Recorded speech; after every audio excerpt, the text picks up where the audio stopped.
Bismillahirrahmanirrahim. Assalamualaikum warahmatullahi wabarakatuh dan salam sejahtera. Very good morning to all. How are you today? Boleh dengar suara doktor dengan yang jelas tak?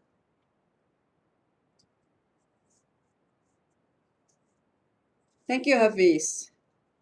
Thank you, Faiza. Marafidi, thank you so much. Alright. So, Alhamdulillah pada pagi ni kita will sama-sama kita akan look apa yang ada dalam mata pelajaran GOW 465E International Management. This is your second class before your final class kan. Jadi ini adalah salah satu daripada that is called chapters yang akan masuk di dalam peperiksaan berterusan nanti ya. So doktor hanya akan bercakap mengenai peperiksaan berterusan pada kita punya kuliah yang terakhir iaitu pada 5 hari bulan Februari ya. InsyaAllah doktor akan bersama-sama dengan anda untuk memberikan sedikit panduan dan juga tips untuk menduduki peperiksaan berterusan nanti ya. So just wait for the announcement from the school whether the PB ataupun kursus intensif is going to be face to face ataupun ia akan menjadi online ya. So we just wait for the official announcement from Schools of Distance Education. Then insyaAllah doktor akan sama-sama dengan anda pada 5 hari bulan Februari untuk doktor kongsi dengan anda guidelines ataupun tips untuk peperiksaan berterusan ya, insyaAllah. Jadi pada hari ini kita akan dah keluar dah dalam portal online. Hafiz dah confirm ya Hafiz? Yang lain-lain semua dah baca ke online ke? Ya doktor. Okay, alright. That's good. Right now we have it online. So insyaAllah doktor akan bagi panduan kepada anda mengenai macam manakah tata cara dia lah kita nak buat online tu ya. InsyaAllah. Alright. That's good. Alhamdulillah. Okay. The coverage for today is that doktor akan cover chapter 3 pada kita punya hari tu yang kelas kita yang minggu lepas. Doktor telah bersama-sama dengan anda cover for chapter 2 and a little bit of chapter 3 But ada kawan-kawan kita yang telah email kepada doktor, menghubungi doktor cakap doktor just go through yang chapter 3 tu lagi sekali sebab saya terlepas pandang ada benda yang saya terlepas dan saya nak doktor ceritakan kepada saya semula. Jadi doktor akan just generally touch yang the first part of chapter 3. Okay. Okay, chapter 3 is about understanding the role of culture. Okay, understanding the role of culture. Maksudnya kita nak memahami budaya. Bila kita bekerja dalam organisasi kita juga ada organisasi-organisasi lain di luar sana, iaitu bukan saja di Malaysia tetapi juga kita ada di negara-negara seperti doktor selalu bagi contoh, ada negara seperti di negara Eropah, negara seperti di negara Jepun, negara seperti di negara Nordic iaitu Sweden, Denmark dan juga Finland Jadi kita perlu memahami apakah peranan budaya, understanding the role of culture. Jadi the chapter learning goals is the first one is to understand how culture affects all aspects of international management. Number 2 is to be able to distinguish the major value dimension which define cultural differences among societies or groups, to understand the interaction between culture and the use of the internet, and finally to gain some insight into different management styles around the world. Jadi kalau tengok di sini adalah objektif utamanya adalah kita nak memahami apakah itu budaya dan bagaimanakah aspek budaya itu mempengaruhi arena kita punya pengurusan antarabangsa. Dan kita juga nak memahami dan membezakan, to distinguish apakah sebenarnya nilai-nilai yang ada di dalam budaya-budaya yang ada dimensi dia sendiri. Dan budaya-budaya ini pula berbeza antara masyarakat ataupun kumpulan-kumpulan di seluruh dunia. Jadi juga kita nak memahami tentang apakah interaksi antara budaya dengan internet dan juga kita nak memahami sedikit sebanyak sebenarnya mengenai gaya bagaimana pengurusan dilakukan di seluruh dunia. Itu yang dimaksudkan 4 learning goals for this particular chapter. Okey, opening profile untuk kita punya bab kita yang ketiga sangat menarik ya. Ia mengenai Saudi Arabian culture yang doktor dah ceritakan sebenarnya, dan doktor akan go through secara general pada pagi ini ya. So, Saudi Arabia comprises most of the Arabian Peninsula, and all of the countries bordering Saudi Arabia are Arab countries, meaning that the first language is Arabic, and all are predominantly Islamic. Jadi maksudnya mereka kebanyakannya saudara-saudara kita yang berada di sana itu adalah beragama Islam ya. Dan boleh dikatakan dia punya jiran-jiran pun adalah mereka yang beragama Islam penduduknya, seperti negara seperti Yaman dan juga Oman contoh, ataupun Bahrain contohnya. So opening profile ini menceritakan mengenai the social media bring changes to Saudi Arabian culture. So dia mengatakan bahawa sebenarnya as of 2014 ni, dia beritahu sebenarnya orang-orang daripada negara Arab Saudi ini menggunakan banyak social media, sebab dikatakan di sini 88% on Facebook, 81% on Twitter, 78% on Google, dan dikatakan di sini juga 70% of Saudis are under 30 and own their smartphone. Maksudnya ramailah orang yang ada smartphone ni kan. Dan mereka menggunakan begitu banyaknya, ramainya orang menggunakan Twitter dan juga YouTube. Dan juga mereka dikatakan menggunakan kerana mereka sangat, kehidupan mereka itu sangat bersahaja dan sangat, mereka mengatakan mengisi kekosongan lah, ataupun kalau kita translate dia menjadi boring lah kat sini ya. Dia kata kehidupan mereka itu banyak yang disekat dan dihadkan, jadi mereka menggunakan media sosial ini untuk mereka lari daripada masalah tersebut ataupun to solve their problem lah. So dia kata Twitter tu represents an escape from the lack of social freedom kan. Mereka ada banyak rules and regulation kan. Nak masuk shopping complex pun ada waktu untuk lelaki, ada waktu untuk perempuan, all those kind of thing. So there is like that's why the reason katanya lah, berdasarkan kepada research ini, that's why they actually using Twitter to escape from the lacking of social freedom. Dan dikatakan juga social media juga used in all sectors of Saudi society, seperti the government official, the royalty, the sheikh, and juga the industry, and also Saudi government, dia kata an absolute monarchy reviews online activity to gather intelligent and monitor public opinion.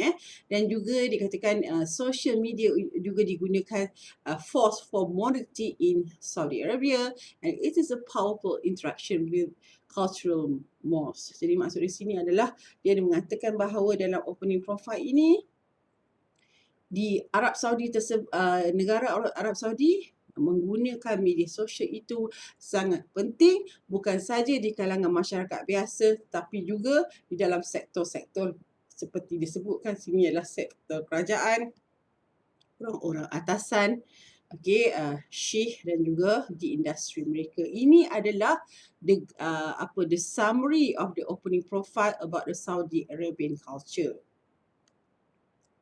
Okay, culture and its effects on organisation. Okay, apakah yang dikatakan mengenai culture? Apakah budaya itu, doktor? Budaya itu adalah a set of shared values, understandings, assumptions and goals that are learned from early generations imposed by present members of a society and passed on to succeeding generation. Dikatakan bahawa ini budaya itu adalah satu nilai-nilai yang dikongsi bersama.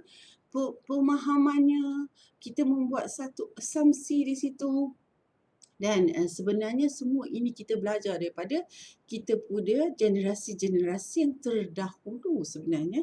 Dia sebenarnya orang-orang yang terdahulu itu mengatakan bahawa kena buat begini, kena buat begitu. Dan kita sebenarnya pula sekarang ini mempelajarinya dan kita pun sebenarnya melakukannya kerana dia being imposed by the present members. Maksudnya orang-orang sekarang pun kata kenalah lakukan apa yang telah dilakukan. Jadi ini adalah satu nilai yang dikongsi bersama dan kita mempelajari nilai-nilai ini daripada kita punya generasi yang terdahulu. Dan dia telah di-pass on to succeeding generation. Maksud dia di-pass kepada satu generasi ke satu generasi yang lain. Bukan kata maintain kat satu generasi. So kalau katalah kita kita sembang lah ataupun kita have a conversation with our father ataupun our mother, there is maybe you may want to sembang and find out that masa certain ada budaya dalam kita punya masyarakat kita ni, adakah budaya itu juga ada pada ayah kita atau pada ibu kita. Jadi we can understand that culture is being passed down. Maksud dia okay, kita buat macam ni. Kalau kita nak buat satu perkara A, kita kena buat macam ni cara dia. So we learn it actually from our dad and our mom, and I'm sure the dad and our mom also learn from the dad and mom. So it's like kita daripada great grandfather sampai kita punya grandfather sampai kita punya father sampai kepada kita. So this is how the culture to grow. Culture tu dia being passed down. Begitu juga dengan budaya organisasi. Budaya organisasi pun macam tu juga. Kalau kita masuk satu organisasi tu, dia cakap kat kita, okay this one is dia punya masuk waktu kerja waktu sekian-sekian. Dia left, kita boleh tinggalkan kita punya kerja untuk pergi lunch berapa lama. Okay.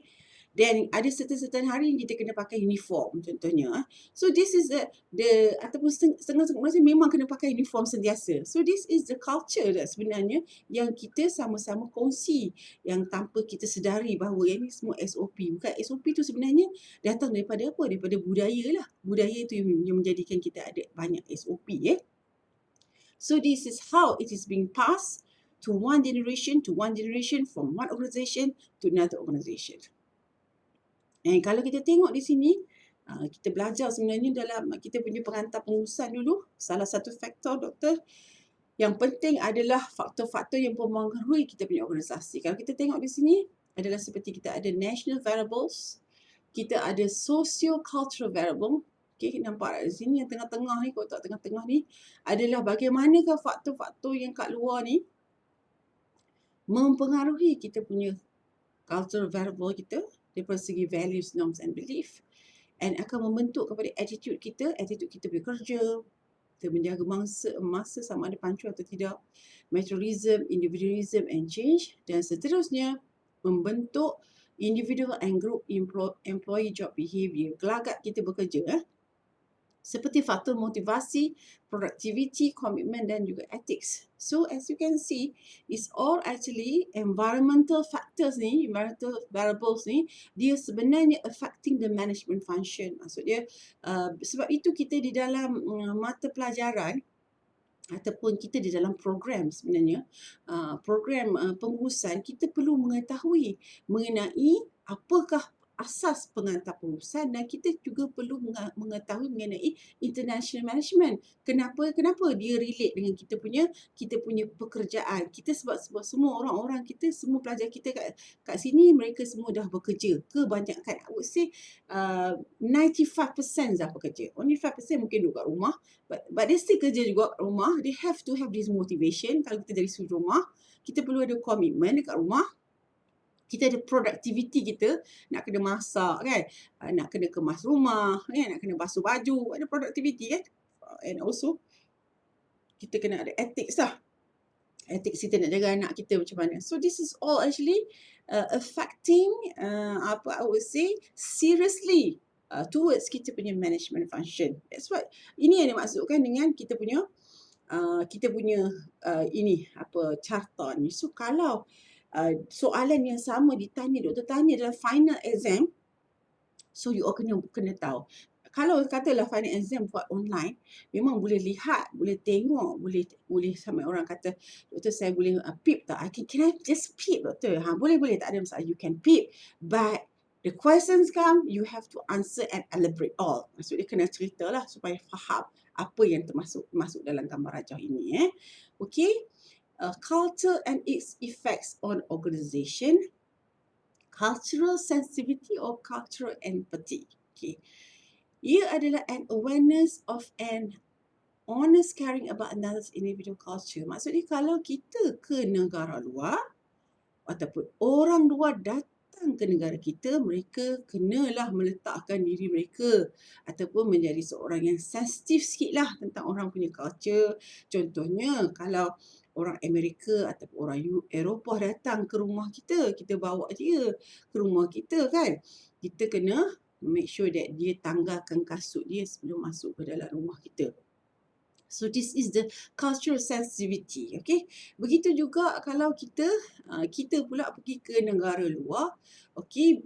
Kita especially kaum Adam mempunyai satu tabiat, bukan semua.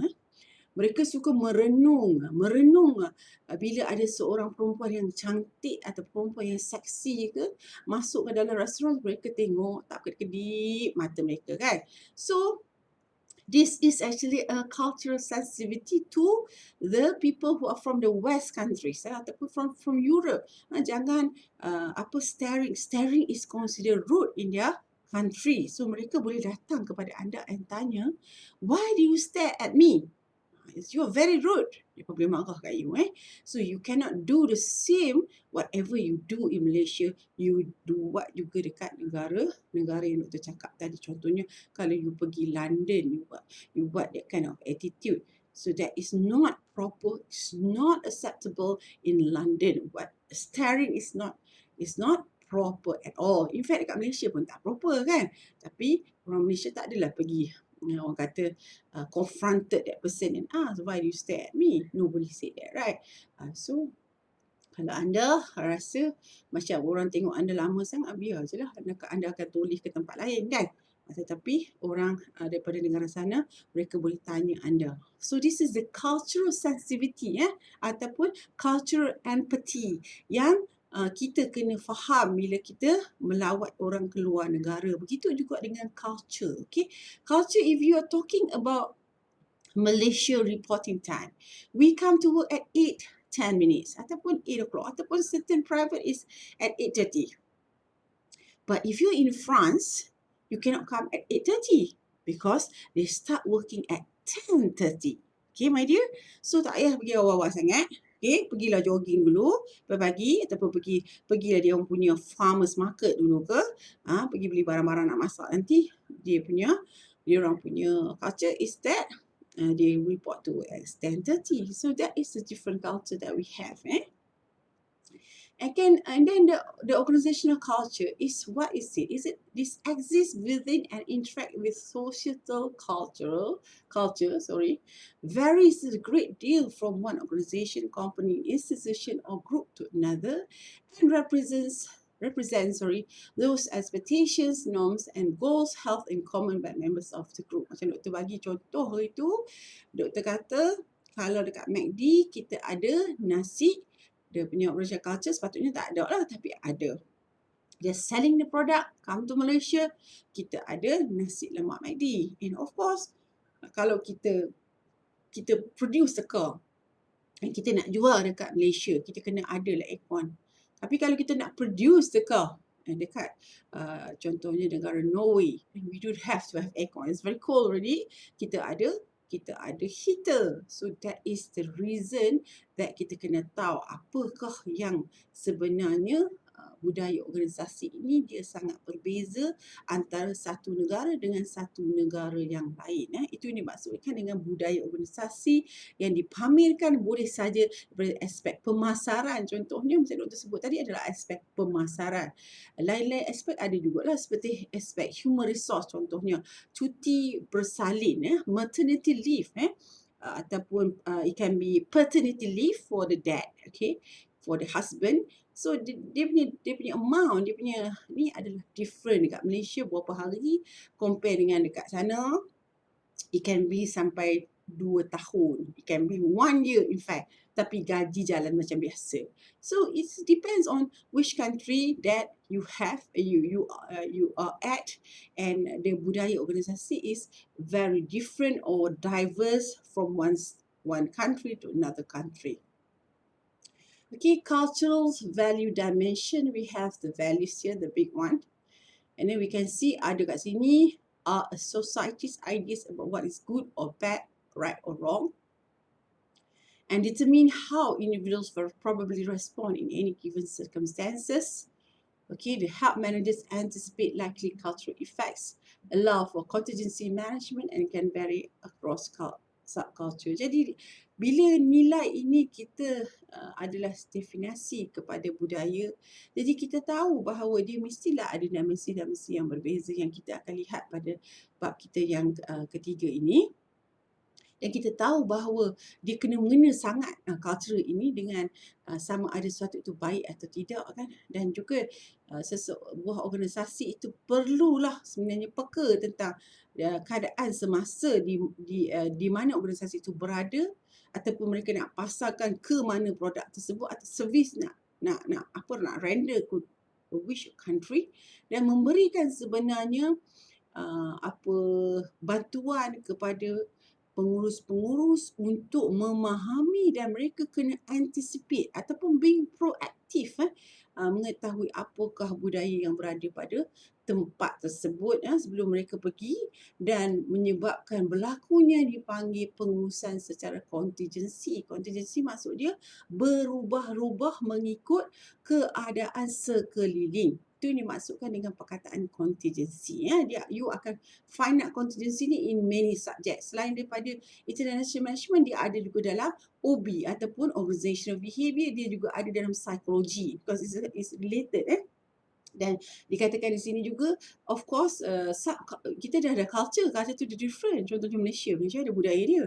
Itu subculture kan. Kalau kita pergi kat negeri Kelantan, takkan sama dengan negeri Sembilan, takkan sama dengan negeri Kedah, takkan sama dengan negeri Melaka, takkan sama dengan negeri Johor, takkan sama dengan wilayah Sabah dan wilayah Sarawak. So it's like semuanya berubah. Bayangkan kalau kita pergi dekat France, kita mungkin cakap sama je lah, merci ataupun excusez-moi, excuse me, that is all. Sub-sub state akan cakap benda yang sama lah. Tapi ada lagi-lagi dia punya subculture mereka yang kita mungkin kita tak faham lah, sebab kita ambil Malaysia ni secara general sahaja. Even doktor bercakap baru ni dengan doktor punya sahabat di Indonesia, mereka datang lama lah, doktor ingat sebelum kita punya persekatan ni, mereka travel to Malaysia. So dia cakap macam biasa je Indonesia, tapi dia pergi ke negeri Kelantan. Dia cerita kat doktor, dia kata, I couldn't understand their language when I'm in that state. Dia kata kat doktor. Tu doktor kata, which state? Dia kata, I went to Kelantan. Dia cakap with my friend. So doktor faham lah, sebab kita pun orang daripada negeri utara pun mengalami sedikit cabaran bila kita nak memahami orang-orang di negeri yang special seperti Kelantan dan juga Terengganu. Ini kan pula lah orang-orang daripada negara yang bukan daripada Malaysia. Jadi doktor kata it's okay. Dia kata my friend, it's okay, you don't understand, it's alright, that is normal. I said itu okay, itu dia kata dia mengekspreskan diri dia lah. Jadi this is what doktor nak relate dengan pengetahuan mengenai can vary across subcultures. Maksudnya budaya-budaya yang subcultures tu lagilah berbagai. Okay, culture ada the globe ataupun global leadership and organizational behavior effectiveness. Globe ini perkataan ini adalah short form untuk global leadership and organizational behavior effectiveness.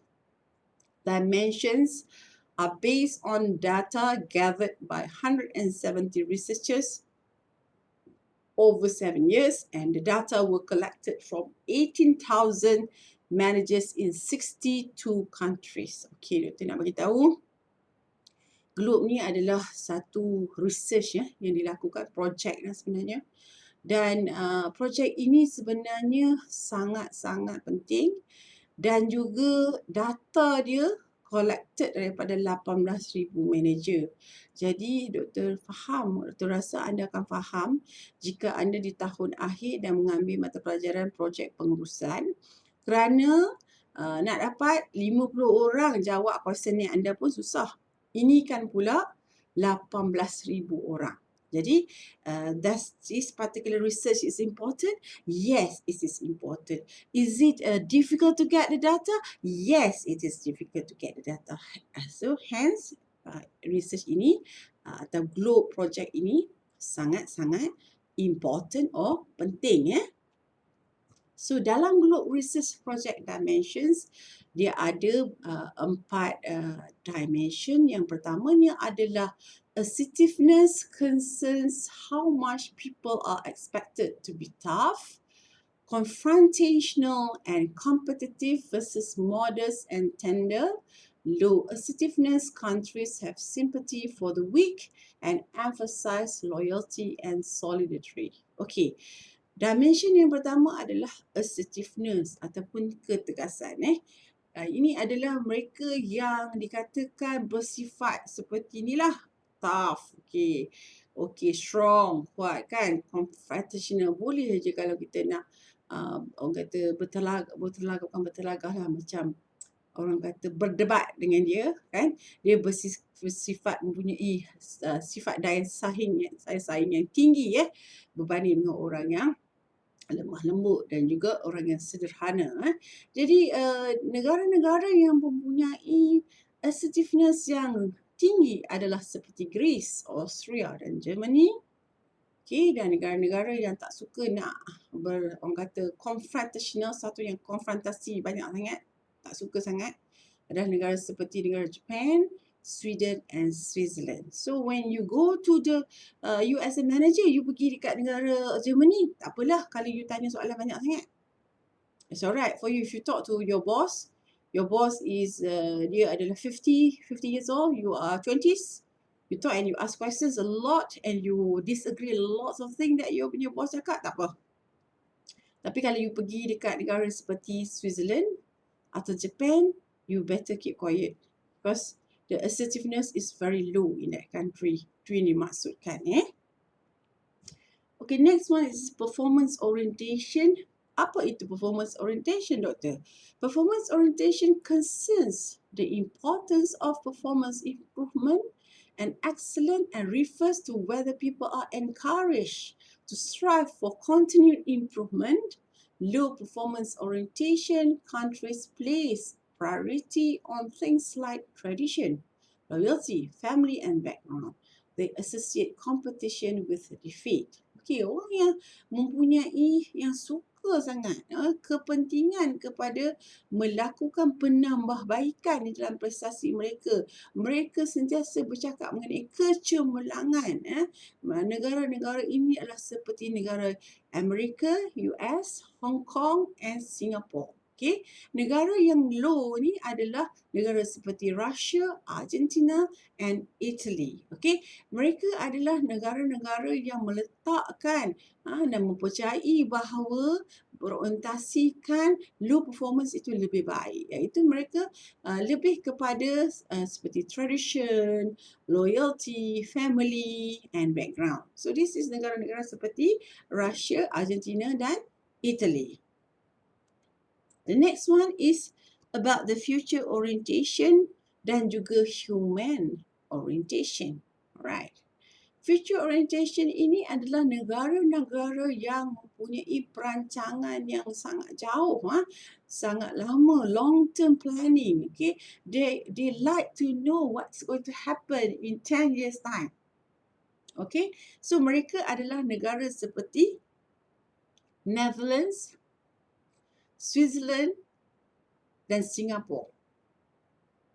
Negara-negara yang rendah adalah seperti Russia, Argentina and Italy. Dan negara-negara yang punya human orientation ni, mereka ini mempunyai sifat kasih sayang yang tinggi. Okay, caring. So mereka adalah seperti negara Malaysia, Ireland and Philippines. Okay, dan kesian kat dia.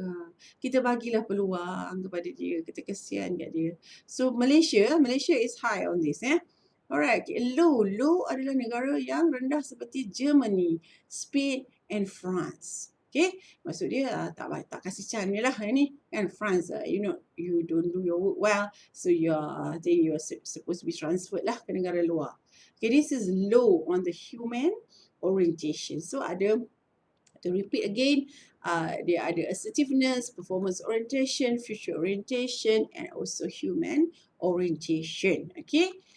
This is the cultural cluster which actually anda boleh tengok dalam e-book tu sendiri, tetapi doktor nak tunjukkan juga kepada anda kalau referring, doktor refer contohlah soalan tu doktor tanya mengenai Latin Europe. Tak mana pula Latin Europe ni doktor? Latin Europe ni France, Israel, Italy, Portugal, Spain, Switzerland. Okay. They are French-speaking country, okay? And you talk about Germany Europe. So Germany Europe ni ada Austria, Germany, and Netherlands and Switzerland, dia German-speaking, okay? So kalau cakap pasal Southern Asia, so kita ada kat sini Malaysia, Philippines, okay? Iran, Indonesia, India, and Thailand. And we have also another one is Confucian Asia. We have China, Hong Kong, Japan, Singapore, Taiwan, and South Korea. So this is the negeri-negeri yang macam bila kita baca, kita kena tahu. Dia cakap, the Nordic Europe have this kind of weather. So which one is Nordic Europe? So you have to know this is Denmark, Finland, and Sweden. Macam doktor cakap tadi kan. So ini adalah terma-terma yang digunakan berdasarkan kepada cultural cluster dia. Okay, Hofstede value dimension ataupun setengah people sebut Hofstede. Hofstede ni dia adalah research conducted by Gerd Hofstede, and his research on more than 116,000 people in 50 countries. And there are 5 dimensions that distinguish cultures from one another and have implication for managers. Jadi Gerd Hofstede ni dia telah membuat penyelidikan dan dia punya responden dia lebih daripada 116 orang seluruh negara di 50 negara. So I think it's very important, it's a very strong punya research and have a very strong milestone also kepada apakah dia punya finding dia. So ada 5 dimension di sini. Yang pertamanya adalah power distance, uncertainty avoidance, individualism versus collectivism, masculinity versus femininity, and long term versus short term. Kita akan go one by one. Okay, power distance ni adalah the level of acceptance by a society of the unequal distributions of power in institution. Maksud di sini, bagaimanakah levelnya penerimaan masyarakat kepada ketidaksamaan kuasa di dalam sesebuah masyarakat dan ataupun sesebuah institusi. Okay, maksud di sini power distance macam ni. Kalau setengah negara, mereka akan mendengar saja macam kita cakap tadi, mereka sangat menghormati orang yang lebih tua, especially di negara India. Okay, so people will just, if you are young and you are the boss yang dia adalah orang yang older daripada you, so you akan listen to what he's going to say. Okay, that is the power distance is great. It means that sangat besar power distance dia. Maksudnya kita jarak kuasa dia tu sangat besar kerana kita sangat-sangat menghormati dia bahawa dia mempunyai kuasa untuk bercakap dengan kita. Dan kita perlulah silent ataupun kita perlu diam. Okay, another one is called uncertainty avoidance. Di sini adalah the extent to which people in a society feel threatened by ambiguous situation. Okay, uncertainty avoidance ni adalah pengelakkan kepastian. Maksud di sini adalah pengelakkan ketidakpastian. Negara-negara ni dia orang tak sukalah satu benda yang tak pasti. Kalau dia cakap kita nak buat rancangan ni dalam masa 5 tahun. Mereka cakap 5 tahun? Wah, kita tak tahu lagi apa nak jadi 5 tahun kan? So this is a society yang doesn't like suatu benda yang uncertain, which is tak ada risiko dia tinggi bagi dia orang. Sebab tu dia orang nak mengelakkan satu benda yang tidak pasti. Individualism versus collectivism dimaksudkan adalah the tendency of people to look after themselves and their immediate families only and to neglect the needs of the society.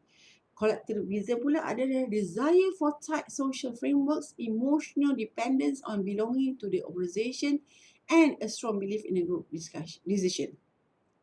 Okay, kalau individu ni dia very individualistic lah. Maksud dia mereka jaga diri mereka, mereka jaga mereka punya immediate family sahaja dan mereka jarang-jarang berfikir secara keseluruhannya ataupun secara team. Tapi collectivism ni lain dia adalah lebih kepada mereka merasakan bahawa tak bolehlah buat macam ni. Saya punya saya dah kerja lama dekat organisasi ni. Organisasi ni seperti keluarga saya dah. Collectivism lah. Maksud dia mereka have a strong belief in that particular organisation. Family tu dah organisation tu dah dianggap sebagai keluarga mereka dan mereka have a strong belief. Mereka percaya sangat-sangat in a group decision. So itulah yang dimaksudkan dengan collectivism dia. Kalau dia individualism, dia negara yang lebih mementingkan kepada diri sendiri. Collectivism lebih kepada berkumpulan.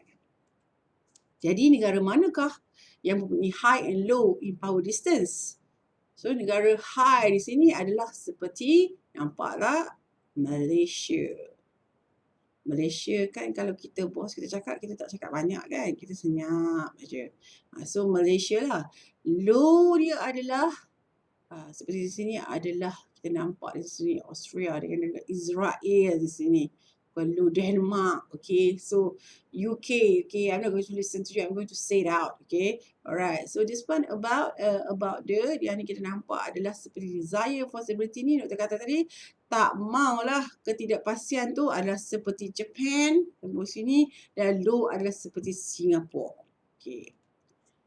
Individualism yang tinggi adalah kita nampak di sini adalah seperti Singapore dan juga United States of America ada individu tinggi. Kita nak buat collectivism orang Korea. Okay, OPA boleh pergi kat sini. Okay, collectivism Korea. Okay, and Italy.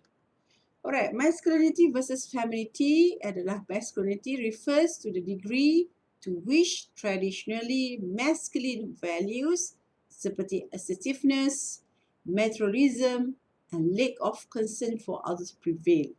Femininity pula emphasize the traditionally feminine values of concern for others, relationships, and quality of life.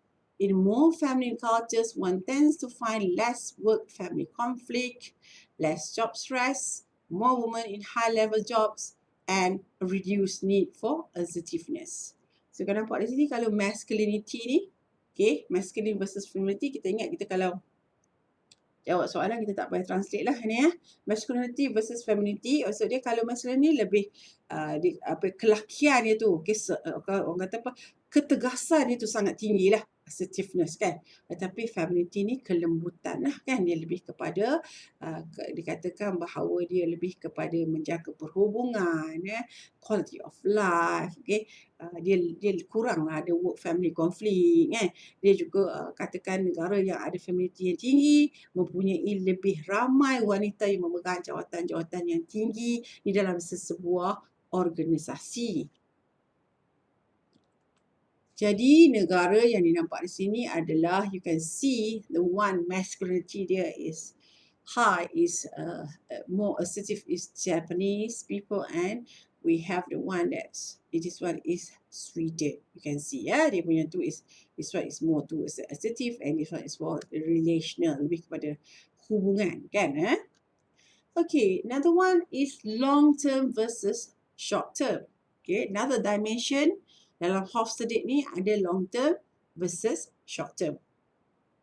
Focus and future oriented or not, strive for a long term goal and value investment in the future. So ini dimaksudkan ini kalau kita cakap dimensi ni dimensi long term versus short term, kita tanyalah dia ni nak fokus kepada sekarang atau masa depan. Short term ataupun long term. Short term 6 months, 1 year, ataupun dia fokus kepada 10 tahun contohnya.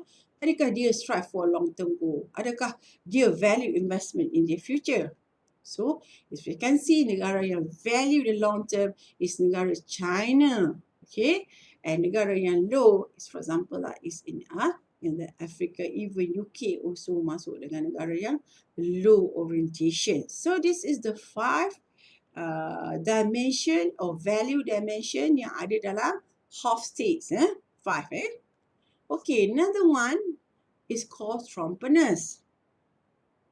Trumpetness adalah research gathered data from 15,000 managers from 28 countries representing 47 national cultures. Okay, dia ada di sini adalah 15,000 manager, pengurus yang sampel kajian responden kajian ni daripada 28 negara, 28 buah negara. Okay, the first one is called universalistic versus particularistics, iaitu universalistic cultures apply rules and system objectively without consideration of individual circumstances. Okay, particularistic cultures tend to put more emphasis on relationship and apply rules more subjectively. Kalau nampak di sini adalah universalistic ni, budaya ini lebih sebenarnya mereka melihat kepada undang-undang, peraturan, sistem. Okey, mereka tak boleh. Kalau buat satu benda, kita ada SOP kita tak? Kita apa undang-undang untuk ni? Universalistics. And people who are another end is the particularistics, and the one are very subjective lah, lebih mementingkan kepada perhubungan.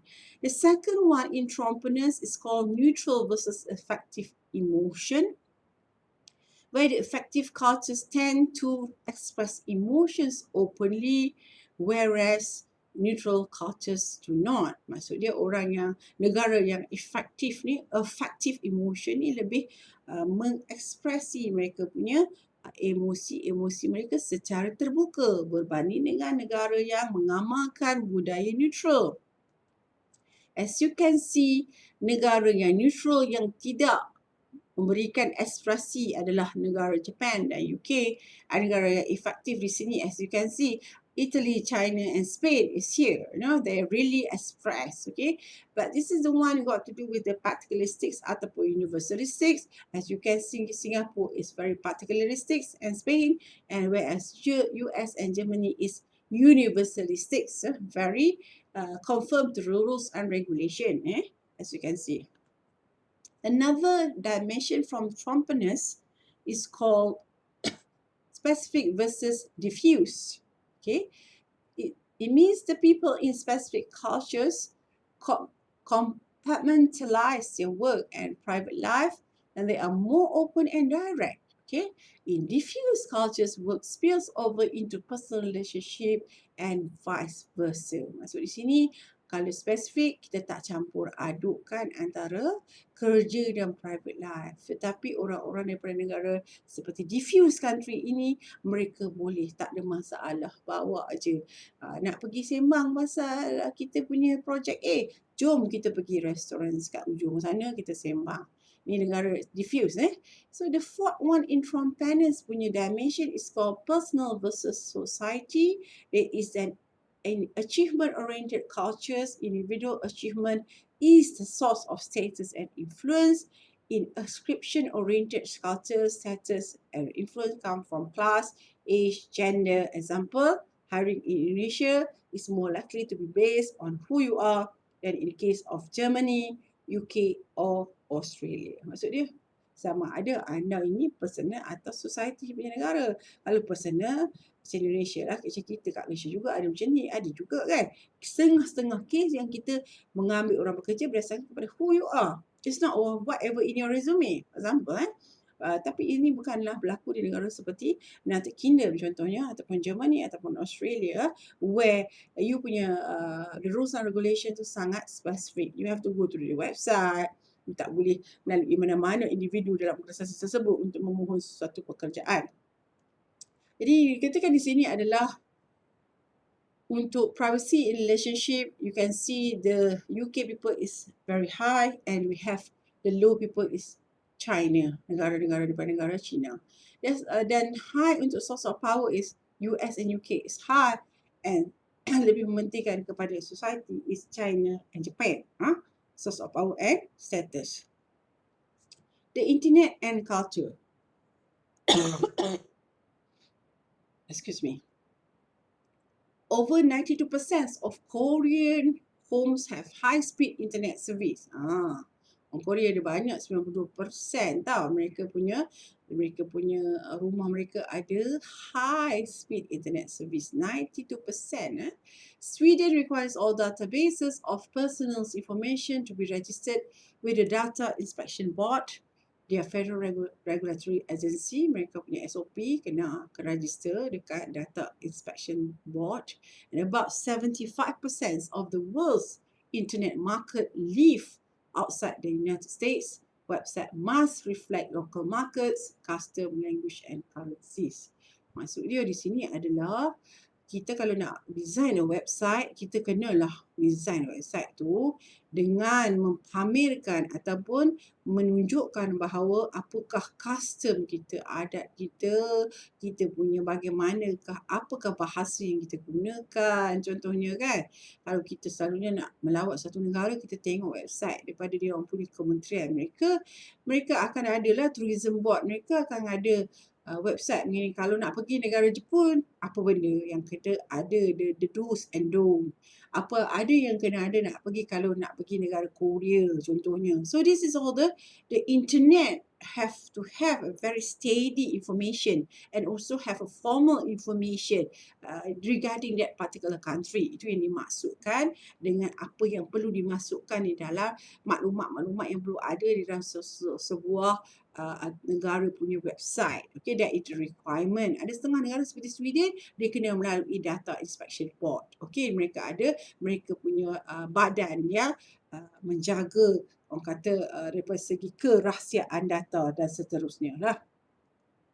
Okay, untuk nak develop cultural profile ini, my managers can gather considerable information on cultural variables from current research. Macam tadi, boleh buat research, boleh buat personal observation, and also boleh buat perbincangan dengan orang. Untuk kita nak buat satu cultural profile tu, katakan kita nak tahu apa cultural profile untuk orang-orang Perancis. Jadi kita boleh buat guna cara ni. Kita boleh buat kita punya research tu dengan kita nak observe orang, duduk orang Perancis, tengok orang tu macam mana panggil dia kan. Tengok ataupun kita boleh cakap dengan orang, discussion lah, interview mereka.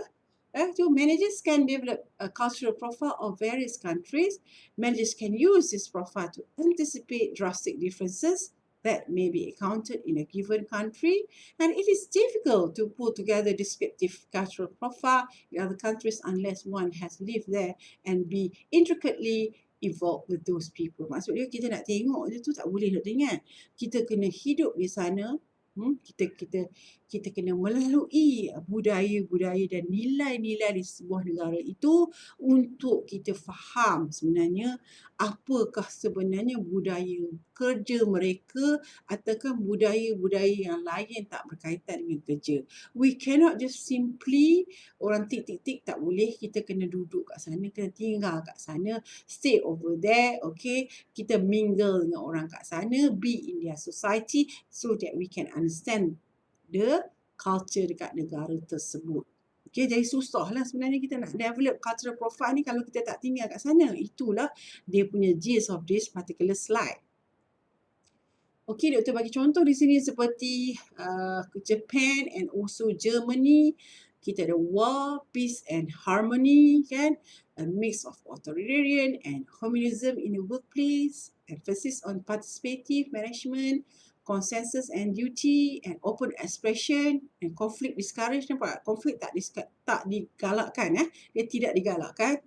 Dan Germany pula, preference for rules and privacies, order and privacy, dislike of inefficiency and tardiness, assertiveness but not aggressive.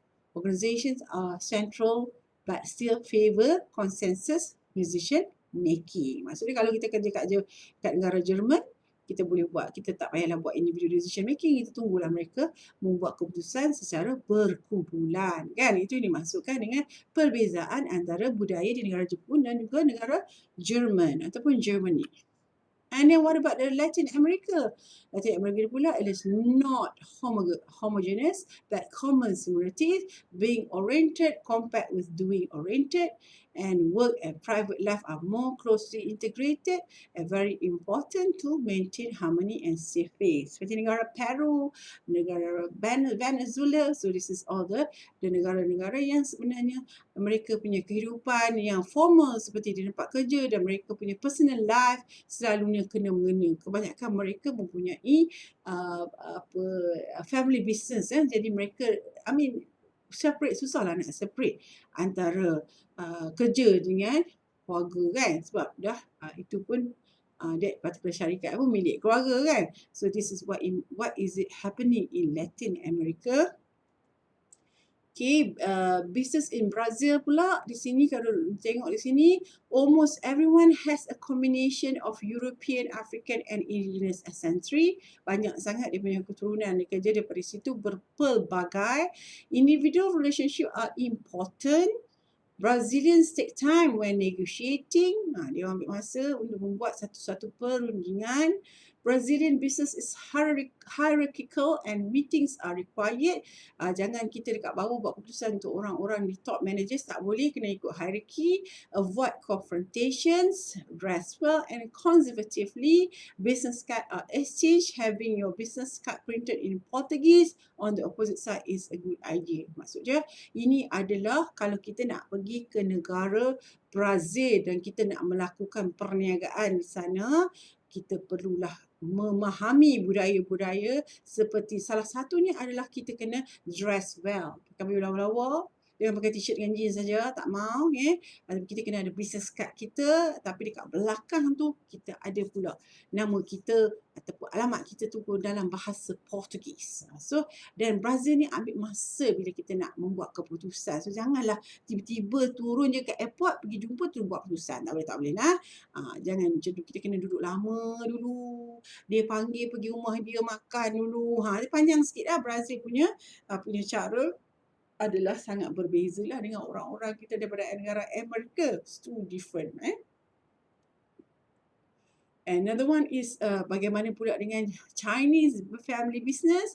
Adalah small family businesses predominate, banyak perniagaan kecil yang bersifat kekeluargaan, and Guangxi connection, people are put ahead of business, human-centered management style. Globalization has resulted in more competitive management style. The new generation manager is more individualistic, more independent and takes more risk. Ini dulu-dulu memanglah semua akan berdasarkan kepada keluarga, bisnes keluarga. Sekarang ni lebih kepada independent dan individualistik ahli-ahli perniagaan di negara China. Okay? So, summary dia adalah each society has its own unique culture.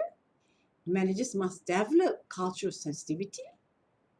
Researchers such as Hofstede and Trompener have created studies which help describe cultural profile.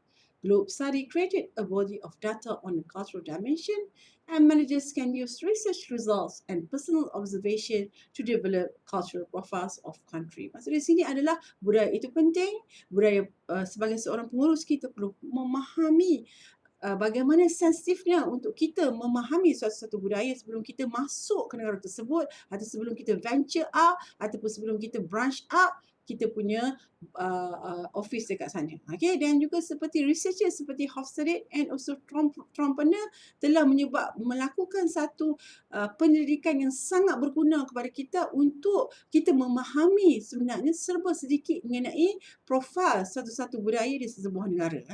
Dan juga sebenarnya pengurus-pengurus boleh menggunakan data-data ini untuk kegunaan di organisasi mereka, ataupun kita sebagai orang yang mempelajari kursus International Management boleh belajar untuk kita nak gunakan untuk kegunaan diri kita sendiri bila kita pergi sebagai turis atau pelancong di negara tersebut. Dengan itu, tamatnya. Thank you and have a nice day. Have a nice weekend. If you have any inquiries, please email me at nasina@usm.gmail.com. Alright. I hope this chapter really interesting to all of you. Dan insyaAllah kita jumpa lagi pada 5 hari bulan Februari pada pukul 9 pagi. Assalamualaikum dan salam sejahtera to all. Have a nice weekend to all.